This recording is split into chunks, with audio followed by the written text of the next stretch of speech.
मतदान पहला ज कांग्रेसे गुमावी सूरत लोकसभा बैठक। कांग्रेसना उम्मीदवार निलेश कुंभाणीનું ફોર્મ ચૂંટણી અધિકારીએ કર્યું રદ। કુંભાણીના ટેકેદારોએ જ કોંગ્રેસનો કરી નાખ્યો દાવ। કોંગ્રેસ હવે ખખડાવશે કોર્ટના દ્વાર।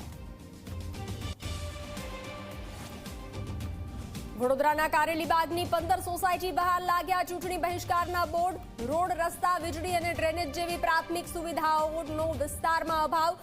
સમસ્યાનું સમાધાન ન થાય તો ચૂંટણી બહિષ્કારની ચીમકી।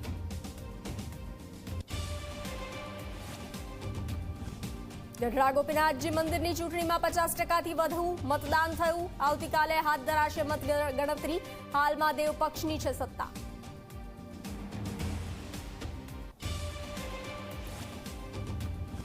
અમદાવાદના ગોતામાં ક્ષત્રિય સમાજની મળી મહત્વની બેઠક।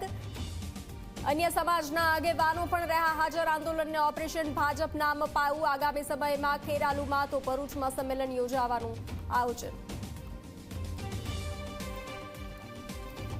આ આંદોલનને કે જેને હવે અમે નામ આપ્યું છે ઓપરેશન ભાજપ,